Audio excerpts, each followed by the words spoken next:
relevance or truth value. So the supernatural is like a fine line writing gamble, interweaving concepts of the known natural world with concepts that aren't, but that aren't necessarily true. Well, see, here's where probably stronger statements could be made than I feel like I could make this morning.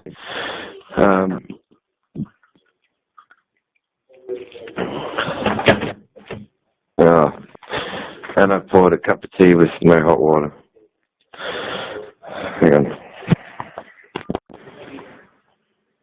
So yeah, as I was saying, knowing that, if NASA were to find heaven in outer space, and oil companies or miners or whatever found hell in closer to the Earth's core, then technically they would no longer be regarded as supernatural, part of the supernatural dimension.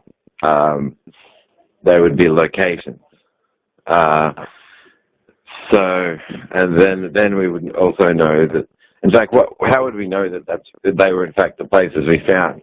We would probably they would be going off gambling that there's veracity to maps, very, very old, mythologically inspired maps of Earth, where the Earth was flat with 3 tiers and things like that.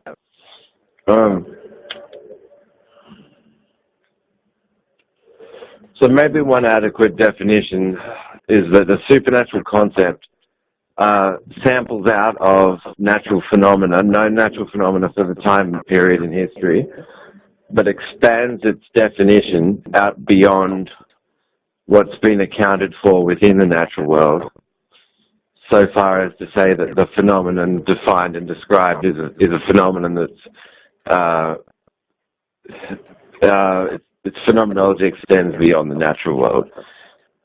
And this is a concept I want to scrutinize more in revised sections of my book, is to discuss if we're even working with a cogent concept here. There's the overtime, Star Trek illustrates this episode in an episode called Who Watches the Watchers. The Federation have a policy not to ever interfere with the natural, cultural, sociological evolution of a planet who has not yet reached warp speed. So often in Star Trek in the future, they'll encounter various planets occupied by bipedal humanoids. And they know how to do things like set up Starfleet research labs sealed behind holograms of like rock faces. So the native culture will just think that they're walking past a rocky surface, but the rock will be a holographic projection, and behind it will be a Starfleet research team. So what they do is they don't make any, and this tradition started with the Vulcans first meeting the humans. The story is portrayed in the film First Contact, the 7th Star Trek film, and I think the 2nd film comprised of the Next Generation crew under Captain Picard. And it's all about how Zephram Cochrane finally broke the threshold to attain the speed of light, or warp 1. Meanwhile, out in the wider world of space at large, other alien races who have warp technology have scanners that can detect and scan for craft who have crossed the warp threshold as well. So Zephram Cochrane attains warp speed, and then Earth is greeted by the first Vulcan ship and meet the first Vulcans that they ever meet. And that's the beginning. The Federation begins then with the Vulcans and the humans. But it was the Vulcans that were already spacefaring, and humans had to sort of catch up to them. So the policy therefore became, as Starfleet got more established, because they would enter into these debates like, how moral is it to go and introduce late phases or food replicators to civilizations that are still using spheres. You know, on the look, they would have to consider all these like really extreme problems, because, you know, on the one hand you could say, well, they could help this entire planet treat all its diseases. They could give them food replicators so they can materialize food out of thin air. But then they'll be technologically advancing that entire culture and that planet way unnaturally. So they seem to make some basic agreements, just like they agreed to not use certain technologies because they were too harmful to space. They also agreed not to make first contact. So first contact means when representatives of the Federation introduce themselves officially to a humanoid race on a planet. And Starfleet's policy is not to make first contact unless the planet has achieved warp factor 1, which is warp speed. So once they obviously will have certain computer and technological developments already achieved by the time they have to, you know, or they'll never have the spacecraft sophisticated enough to fly at warp speed. As soon as they fly at warp speed, then a Federation ship can make first contact, and they have a whole diplomatic process in place for doing this, and they say, well, welcome to the Federation, and they might discuss if that alien race wants membership in the Federation, and et cetera, et cetera.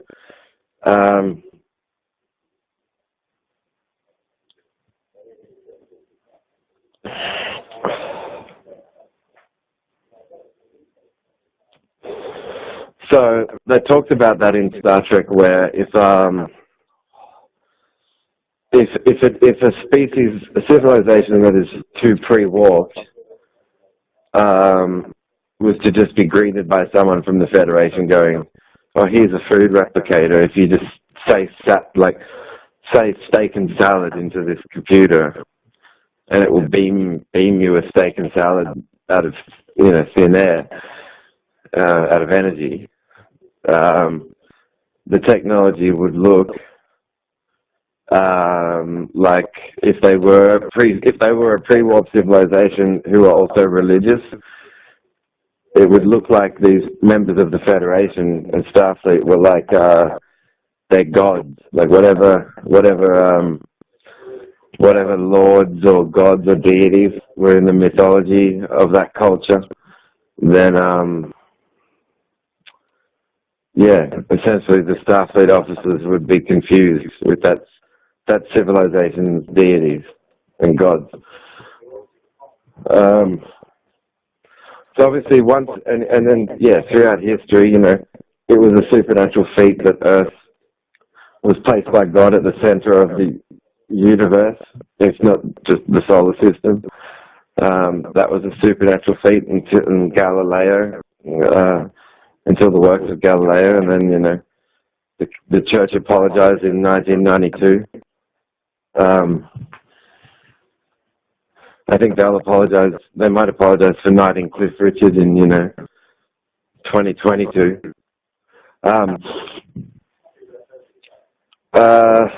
So when we use the term supernatural, it's interesting because, in a sense, it can really mean what's not been explained yet.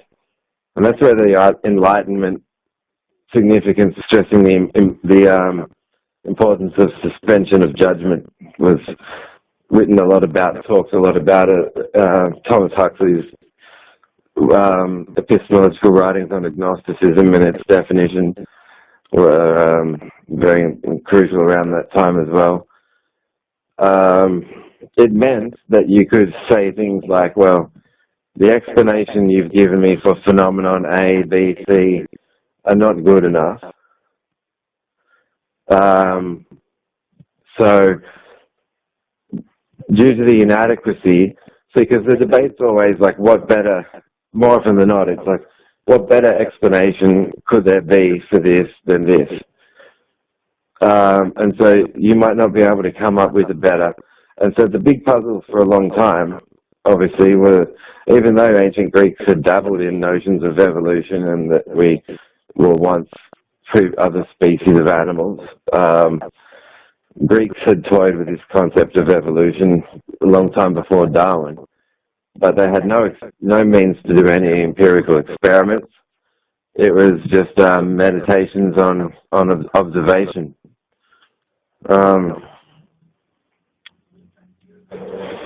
So Dawkins will write about this and how, like, I think David Hume in his treatise on human understanding talked about this, that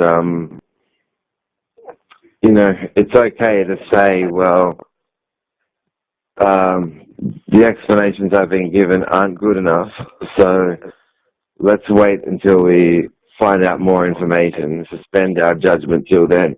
We're not being forced to say, did Yahweh of the Christian Bible create Earth 6,000 years ago, or is Earth sitting on the back of a giant turtle? If you were to weigh those two explanations up against each other, and like, why should you be felt like you have to choose one or the other? And they could add a story like, if you don't pick the Christian, if you don't pick the Christian God, and it is the Christian God, you'll be tortured in hell. But if you don't pick that the Earth is on the back of a giant turtle, and it is on the back of a giant turtle, then at the end of your life, the giant turtle will eat you, and you'll be reincarnated as the shit of a giant turtle. They could invoke all these sorts of theological consequences for failing to choose, and because of pressures like that in theological activist initiatives, a lot of people fail to consider that it's often completely appropriate to say, well, all the explanations we've been given at the moment aren't good enough, so let's sit back and wait until hope for a better one to arrive soon. And it was Dawkins who would point out that that's what an atheist prior to Darwin could have said, because why does the human race exist, or how did the human race come to exist,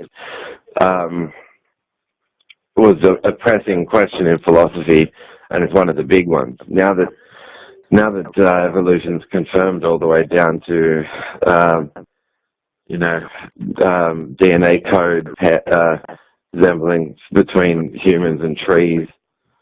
It's not just it is always like akin to dogmatism that that they say, oh, we all came from monkeys. It's really better said is all life has a common ancestor, and so you hear that idea in school, and then you break to lunch. Someone's acting like a monkey in the grade, and there's a playground fight, and they're just monkeying around, because of us being in the evolutionary sense cousins to like chimps, second cousins of the animals that we're closer to, and the amazing like proto-moral systems that they have, the way that they'll try and work in teams, the way that the cooperative skills, protesting over the uneven distribution of food, the really interesting parallels that can be observed between monkey and human behavior is incredible. But I think it was under-mentioned to point out that, we also, like, you can just you can stand outside one day and lean your arm, rest your arm against a tree trunk, and there's, you're related to that if you go far back enough into the DNA coding.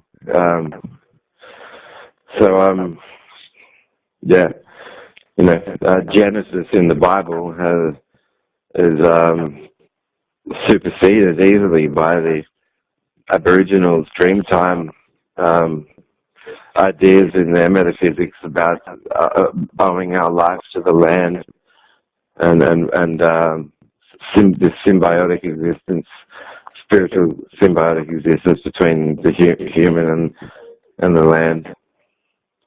But when the supernatural is talked about, so it can mean, and history keeps showing that that's in fact what it does mean, is like something hasn't been properly described yet with respect to its phenomenology. So instead of suspending judgment where the natural accounts are incomplete, the picture has been completed by introducing concepts said to go beyond nature, but they also often turn out to be anti-natural, antithetical to how nature operates, or lies, even outright lies about the natural world. So I'll touch on that and then talk about the beyond thing. If you go too far beyond what's possible in nature, then the concept has no relevance at all. It becomes meaningless. You have to think of environments like a room, a field, a sport field, a concert hall, environments, zones, locations. So space, you have to think about occupiable space in nature, or else you can't even begin to conceptualize afterlife locations such as heaven or hell. The afterlife is a supernatural concept because, and it's arguably antithetical to logic and realistic use of language, because death is defined as the end of life. So, and the afterlife is taught to be another kind of life.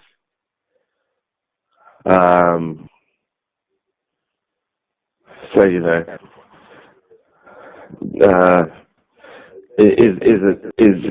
is correct grammar and correct use of language have been sort of in a way extorted here.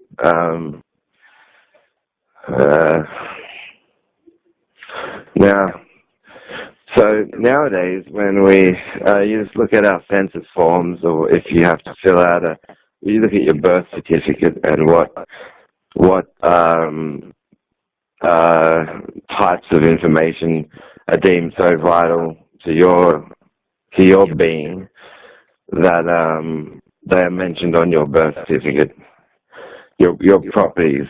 And now so then, as far as the Jesus story goes, we've scratched out Matthew, Luke, and John. They aren't realistic. They don't really make it into the domain of text with veracity. You could call them texts that contain certain interesting teachings in some respects, but you can't, as I've already argued, conclusively say that they were the teachings of Jesus of Nazareth. We're well beyond entertaining the miracle stories. We know that they have pagan origins. We know that miracle accounts are scarce, if at all, in the Gospel of Mark. There's no resurrection account in the Gospel of Mark. The supernatural accounts get bigger and bigger, moving out from Mark into Matthew, Luke, and John. The narratives are introduced where Jesus is talking about himself as a person who's laying his life down of his own volition in the Gospels of Matthew, Luke, and John. Shifting from, there's still elements of injustice. Oh, my Father, why have you forsaken me? When Jesus is on the cross, in either Matthew or Luke, I confuse the two. And then, Father, into thy hands I commit thy spirit in the other one. So, and then John, his work's complete, and the whole sending Jesus was planned since before the dawn of time. So there's this shift. It's a big fish story in terms of theological intensity and grandiose supernatural claims. The supernatural claims get bigger and bigger the more recent the gospel. And so I am suggesting, and I'll be arguing for in my book in more detail, that as far as considering Penn and Gillette's statements that the best way to deal with the Bible is with the Bible. No book is better to make you compel you to leave Christianity than the Bible. So this leaves us. So we're isolating Mark's Gospel and the trial in chapter 12. We know that Jesus may well have. We don't know what happened in terms of what mind state he was in. We know he's asked. We know the attrition from the king-queen, their guard, put a lot of pressure on him potentially. He's accosted, asked, "Are you the king of the Jews?" And his reply is, "Well, you said it. Not, well, you asked me. No, I'm not the king of the Jews." Or, "Well, you asked me. Yes, I do think I am the king of the Jews."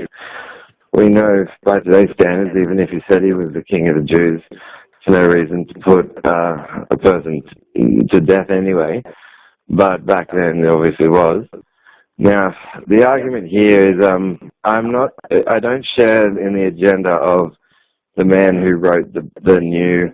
It's a book with a title that's supposed to perplex you enough into buying it, and I'll read it critically as I do any book, but on philosophy. But it's called "Why I'm an Atheist Who Believes in God."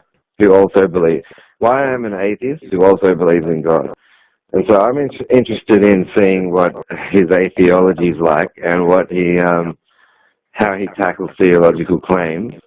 But I'm also interested in seeing his attempts at trying to put forward. First book I've heard of where a case is made prospectively for that Jesus was essentially a mistreated bisexual in the first century. Now, this is not an effort. I'm a great David Bowie fan, and that's no secret. I'm a Marilyn Manson disciple, and that's no secret. I grew up listening to Korn. I'm still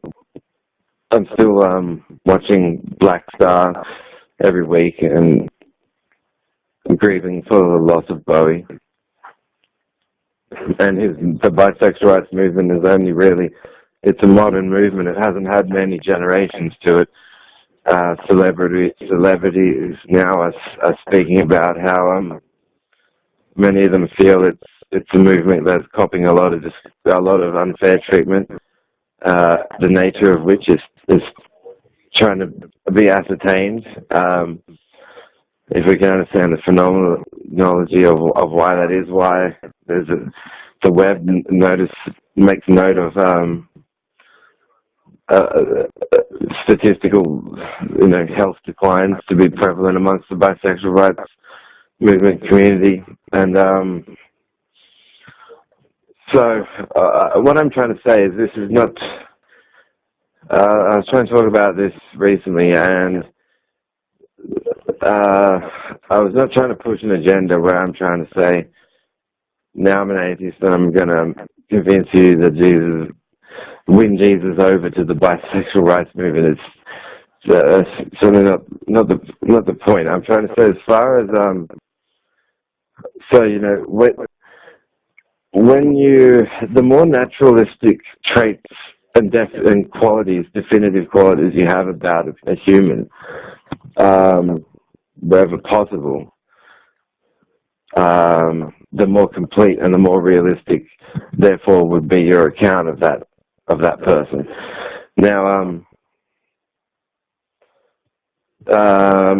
supernatural is a way to the supernatural means beyond nature, but we still won't have a supernatural.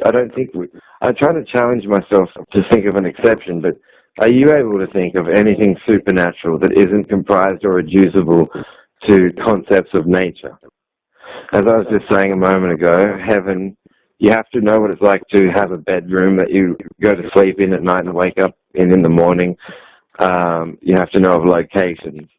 or you have to have a sense of environment and a spatial awareness, or the concepts like heaven, hell, nirvana, Hades. They all will not mean anything to you. You genuinely can't comprehend the concept, much less believe in it, without incorporating these. So though it's said to be beyond nature,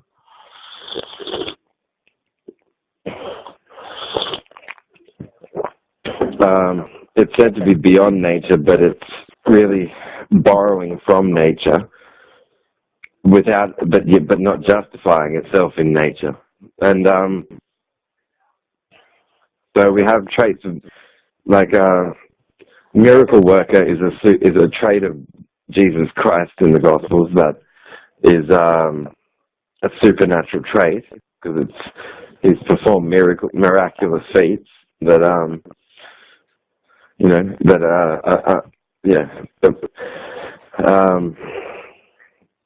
accounted for in naturalistic terms. But he's got to be a man that can perform these feats.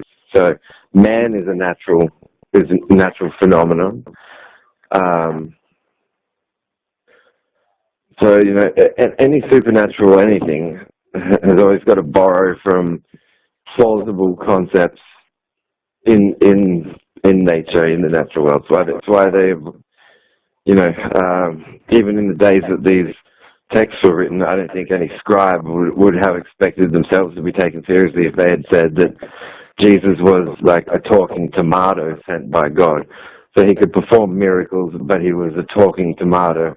And it dazzled the people because he was the tomato that truly cared.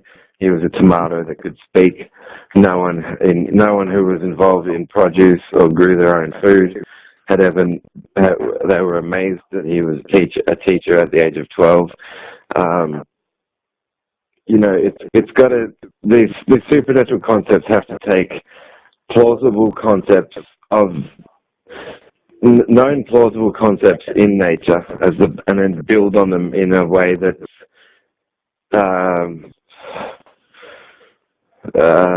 they'll like to say transcendent, but essentially that defies explanation in naturalistic terms. So wherever we can access naturalistic terms, they'll be noted because they're always going to have more explanatory power, no matter what age or time in history you're in.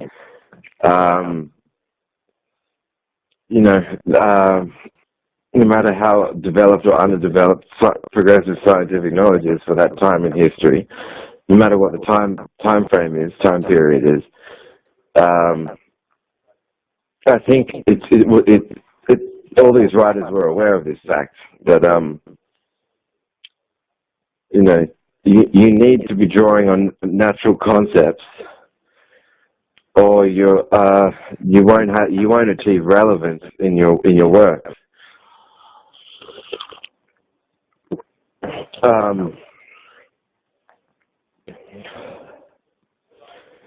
So, therefore, we've dismissed the miracle accounts as probably derivative from pagan sources.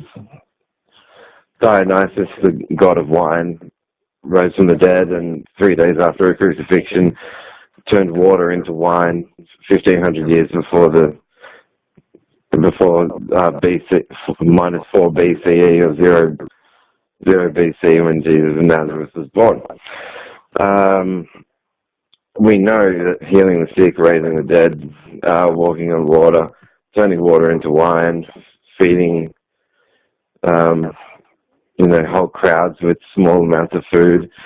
None of these miracles are unique to the sum total of the 4 Gospels of Jesus Christ in the New Testament. But then we reduce back to just Mark's Gospel, noting that it's 37 years after the crucifixion, and the reason you have we have someone like a next of kin today. It's like imagine if the state appointed you a next of kin who was a complete stranger, who would deal with your life 37 years after you've died, and your funeral wasn't going to be held until 37 years after you died, and you know how representative of your life and its meaning and how celebratory of your life would it really be? And how accurate would it be, and how much veracity would there be to the information about you that would go around at your funeral 37 years after you had died?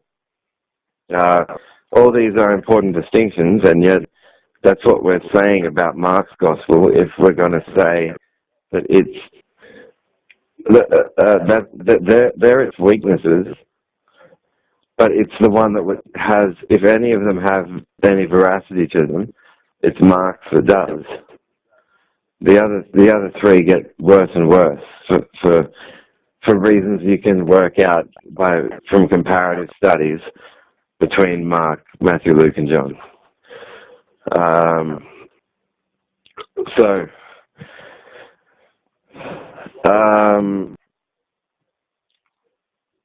So if basic traits of Jesus, I mean, ask yourself why something like,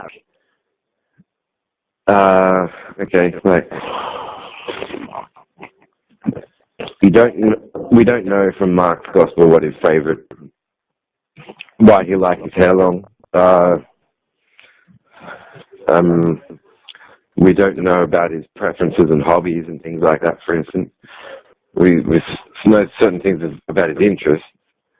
And he's poetic. You know, Marilyn Manson seems to think of him as being like the first celebrity. Maybe he would be a celebrity today if he were alive today.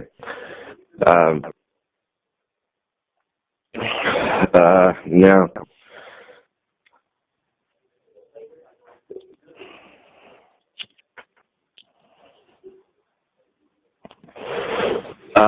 these 37 years is written after the crucifixion. It means there must have been a considerable amount of interest in his life for there to have been that oral tradition between the crucifixion date and the penmanship of the Gospel of Mark. Heads were turning and people said, well, this man's story is too important not to be written down in history, so it was. Why is a detail like Jesus' romantic interests omitted or not seen to be not seen to be needed to be included in any of the accounts on him? So, yeah, the argument I guess that this all boils down to in summary is in the way that without any use of anything like scientific method, there's that commonality about theories being provisional on the invitation that they be superseded by better ones. That's obviously lacking from the level of critical thinking that would have gone into the penmanship of the Gospel of Mark.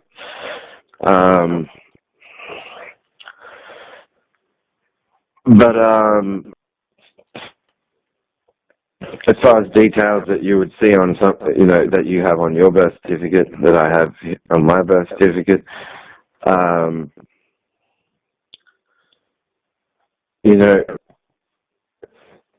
you've got, the Freemasons invoking titles like martyr and wanting to martyr him for, in their minds, for being an idealist that he could not have really been were it not for plagiarized texts, meddling with his legacy. And then you've got your Christian savior complex. He's the savior. both are wrong. I see it from different. Why are titles that reflect? Why are philosophically related titles more fundamental to a person's existence than their romantic interests? So I'd be interested in reading what this man, why I'm an atheist who believes in God, has to say in his book, because a lot of the elements I think are there.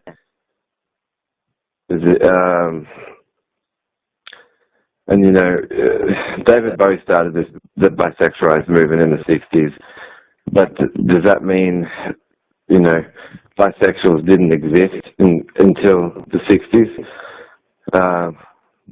No, it doesn't. It means that Bowie pioneered a movement for pertaining to rights. You see him in Black Star singing, proud of. You can't help but be so proud of what he has achieved.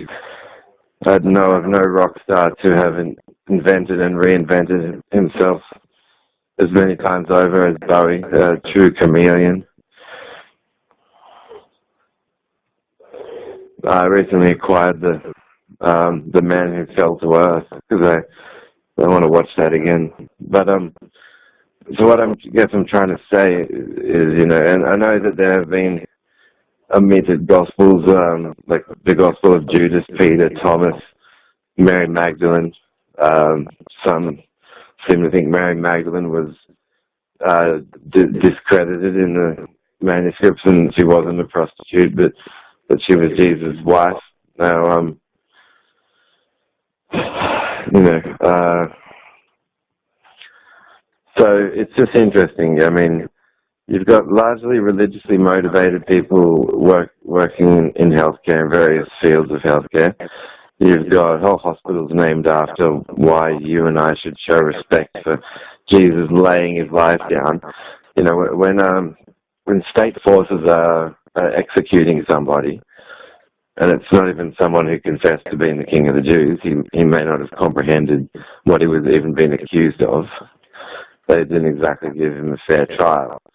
But if someone's been executed by the state, then, you know, to say that, and for all the Christians love to say about free will and God giving us free will, a man being executed by the state does not have the free will to, you know, they'll want to say, you know, Jesus laying his life down meant he could have chosen otherwise. He could have chosen not to do so.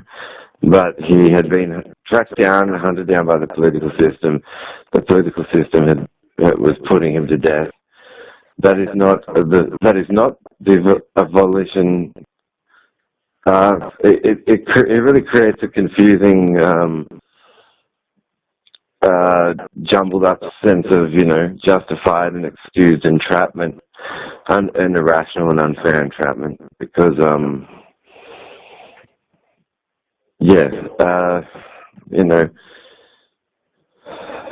I'm just trying to think. If you think of a rights activist getting, a state is executing somebody, then they're essentially a murdered target by that state and political system.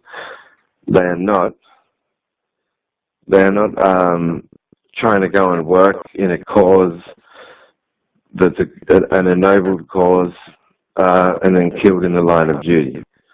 You know, they are being killed by the political system in their state, a state execution. And I think it is dangerous, as well as disrespectful, to try and conflate state execution and what a person would go through, having been falsely accused, misconstrued to have answered the accusatory question in the affirmative when they may not have even understood the accusatory question, and thus not to have confessed, but then to have been executed by the state anyway. So at no point, I admire the trait of a person being ennobled enough to you know, have the will to stand up with endurance and stand by what matters to them, what's meaningful to them. stand up, and stand up for what's right. But Jesus, he wasn't. It doesn't seem from our analysis of Mark that he was put to death on those grounds. That would be like it would. That would be more true if he was out speaking in parables and speaking in the poetic language attributed to him, and was then unfairly attacked by someone with a sword or something like that. That's killed in the line of duty. What Mark reads is a trial process is initiated by the state that really should not have even been initiated.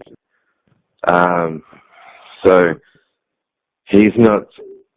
Someone in a legal bind by authorities that then put him to death. That is not self-sacrifice.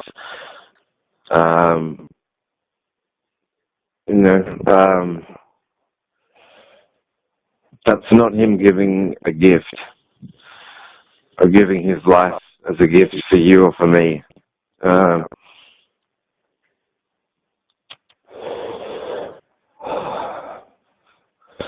But those elements are there where you have, I think that the Christianity is on many fronts an offense to. You wouldn't have to even be a member of the bisexual rights movement, just not in favor of, not necessarily, not wanting to hold God hates bisexuals signs and, thank God to dead bisexuals and things like that.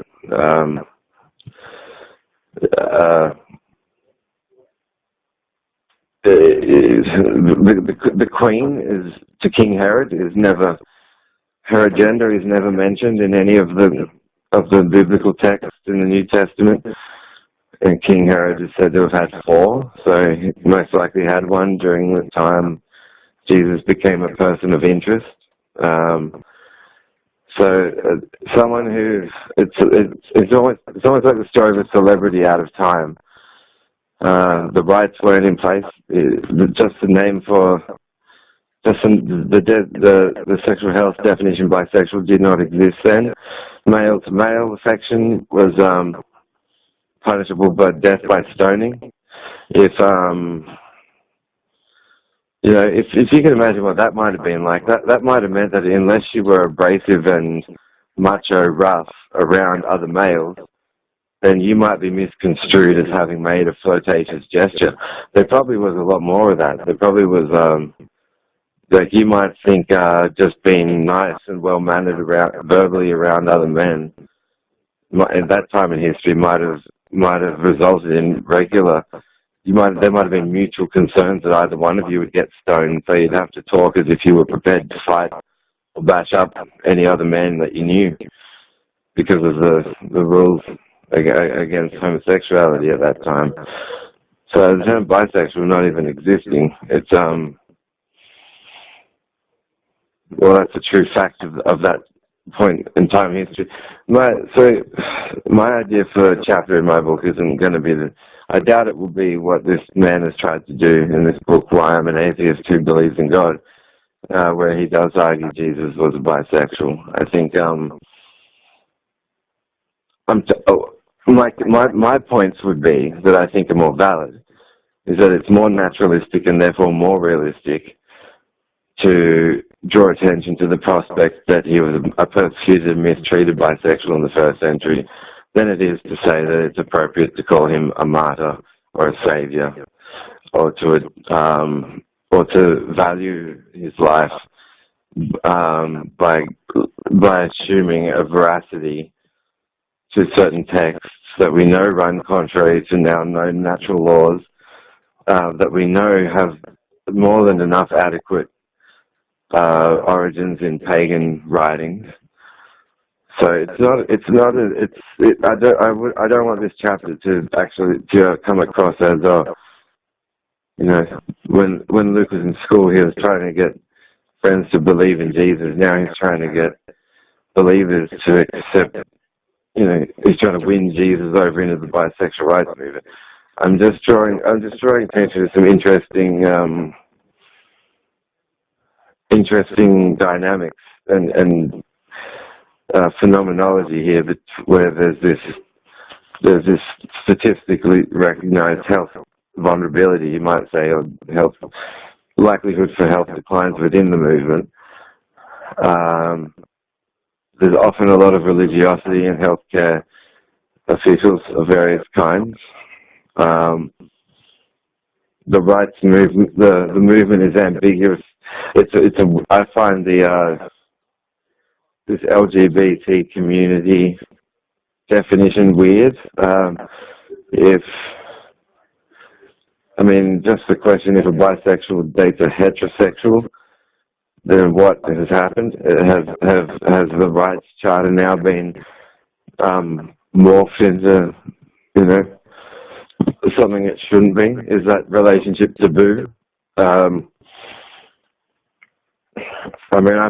even heard gay people describe, we always thought that a bisexual is more of just an in-betweener. So there's that, and it's people in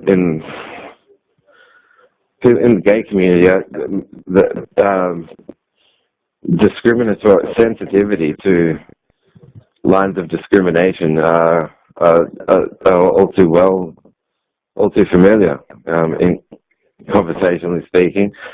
So if a gay friend says to a bisexual, well, actually we think of bisexuality as being sort of in between, haven't made up your mind yet, and I think that's not adequate at all.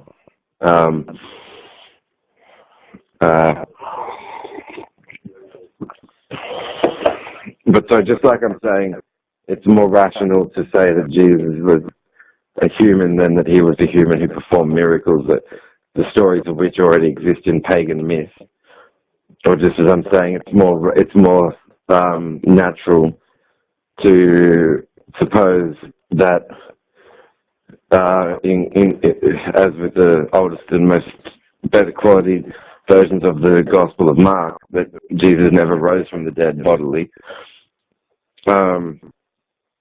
Just as it's more natural to figure that he was a man and not a speaking tomato, so too is it more natural to figure that he was a oppressed bisexual in the first century and not a savior or a martyr.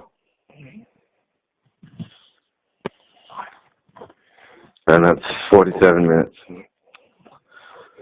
Blah, blah, blah, babble, babble, Luke. Signing off. Very well then, people listening, Gorge on the intel of Roger Tolls in a deal on Mod Delirious and Cardinal George Bell. See, my personal opinion, I would think, and that's why I loved in dispensary technician course study, the whole idea of scope. So you reach points where you go, not my section, inquiries of this nature are beyond the scope of the definition of my role. And that's a fantastic way to work. That actually, I think, it's the equivalent of social security in the context of a job. And if the owners are, pioneers of a new business, co-founders in the creating of a whole franchise in the 70s, so they obviously have a license in terms of the politics of principles for how to organize staff to do the duty in the franchise. Getting the pay rosters filled and in the fucking head office in time. But when it comes to so psychoanalytical endeavors, in order to determine who's got is a person of sound mind for this line of work. And so they arrive at certain conclusions. And when you're accosted by the owner in a store, he says things like, just be a good puss. I was like, huh? And then he had a pharmacist from the army say to me, "Oh, don't worry, Luke, a poof is just a person whose responsibility comes from the rebellion against their own sexuality." And I was like, "What?" And like from my best understanding of like gay rights movements is they're arguing that, you know, obviously it's the definitive point the definition of the word homosexual is that preference in romance and courting and dating and sleeping is the preference is for the person of the same gender as they are. Not that, you know, they have to rebel against their own sexuality in order to be responsible as a gay person. I don't really understand what he means by that, unless he's like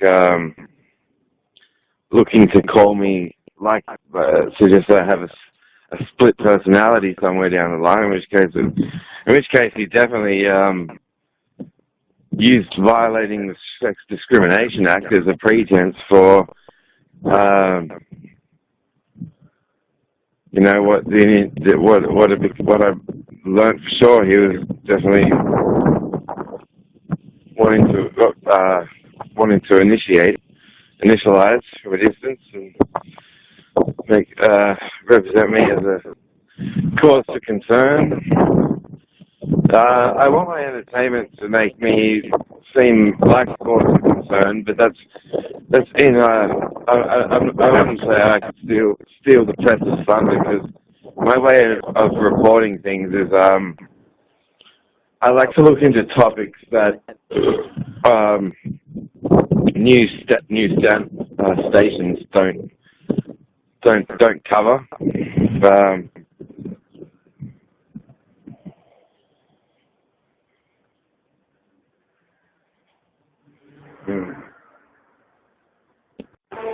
Basically, imagine that you personally knew of an alphabet that had like 34 letters. So it's 8 letters. Or what about 42 letters? So 12 letters more than the conventional alphabet. But you never speak or use the letter from any of the remaining 12 letters in the version of the alphabet that you know when you're in the presence of anyone, anywhere, or deal with them anywhere, in any way. And then you get a job at Capital Chemist, and then like suppose the letter after Z was like fucking what's a made up word for the letter?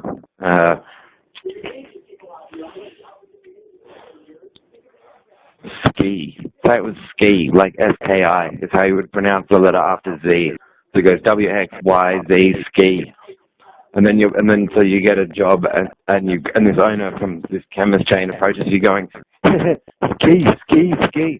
And he's like quoting the letter like his favorite fucking thing, and he's the happiest cunt in the world since he discovered that you knew that letter as well as him. And then eventually you work out over time, no, actually he ran some sort of check on me in my private life.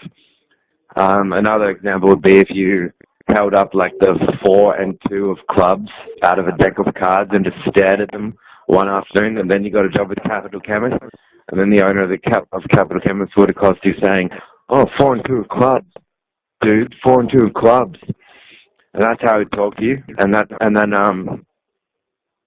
you'd be wondering at that point in time, since you have to demonstrate certain proficiencies before you warrant having a formal employment document associated to your name, is that you would wonder if what you were doing was part of you proving yourself to that company, or if weird fucking Freemasons, fag Ted Pred had been watching you hold a deck of cards at home and wasn't welcome to. And if you were the latter, Roger would say at worst, "Well, come buy them a gift."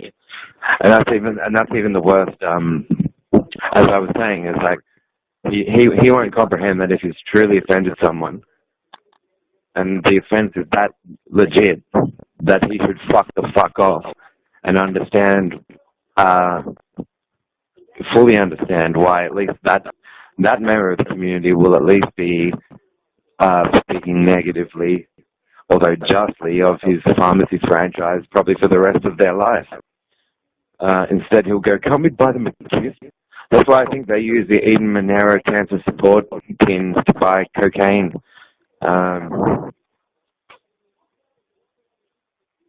Because I generally wouldn't be surprised if they do use it to buy cocaine. Yeah, I remember the Star Trek episode from,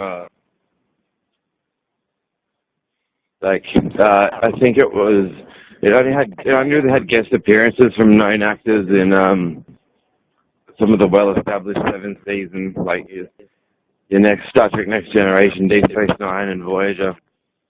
And guest characters from, from the different series. They respected the script enough to make some cameo appearances there, but obviously, like the guy that plays Neelix doesn't play Neelix in this episode. I just wish I knew the name of it.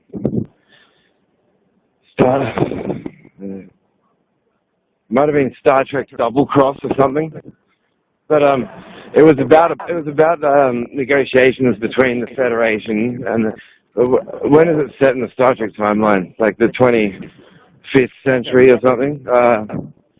After Voyager's return from the Delta Quadrant.